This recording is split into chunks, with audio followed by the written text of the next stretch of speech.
generally, Nigerians are very pretentious, you know. We like to act as if everything is new. It's unfortunate that these young boys and girls were, caught in such an act, a dastardly act. But it's like you said, you're completely correct. Nothing is new. It's not just happening for the first time, and it wouldn't end with this generation, you know.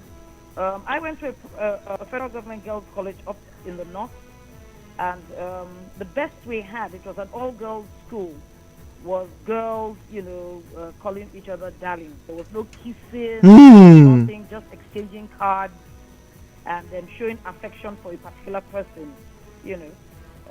One could criticize it as bad enough, but, in a community where you are all growing up and getting to figure out somebody you have a particular bond with, you seem to like that person, and that person ended up your darling. But when the Mexicine crisis broke in Maiduguri, from 4 and 5 from that school was introduced to our school, and they opened our eyes to a new vistas. There was sexual, activities going on between the girls there. Interesting. Totally new to us.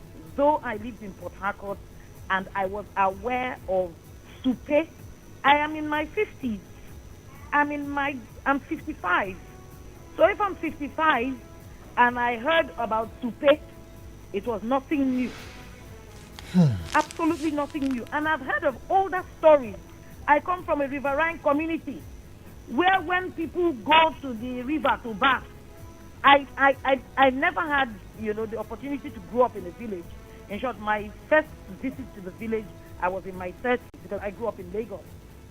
But we got to know from stories being told us that even older people who were asked to go and have a shower in the riverine, in the waterside, yes, were making out under canoes, Interesting. They will hold the canoe and be flip it as if they are talking to a girl. Meanwhile, under the water, brackish water, things were going down.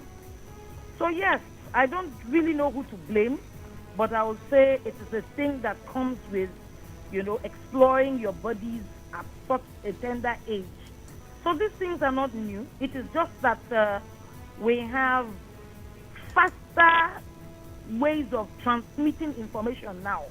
So something happens in Lagos now, you are aware now. Something happens in Ukraine now, you are aware now. Very Real true. Time is what's taking place.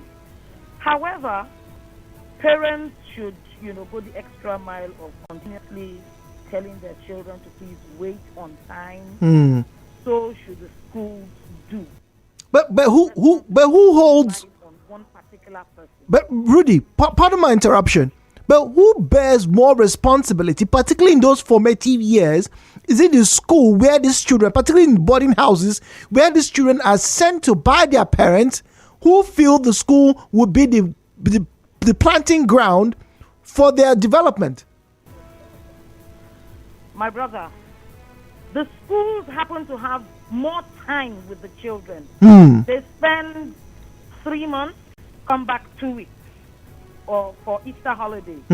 They spend another 3 months, come back 2, maximum 3 weeks, I think, for the Christmas holiday. It is only the long vacation we have quality time with the children. But the children are closer to us, the parents, because we're the ones who bettered them, we're the ones, parent or guardian, So we also have a very,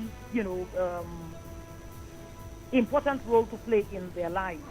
But I think that at that point in their lives, they've left primary school. You described a situation where some children go in angelic, yes, come out monsters. They spend more time in school, actually, especially those in boarding schools. They spend more time, for those in primary schools, hours in class, either taking the ride back or walking back in the company of their peers. yes. And then they just spend very little time before bedtime with us.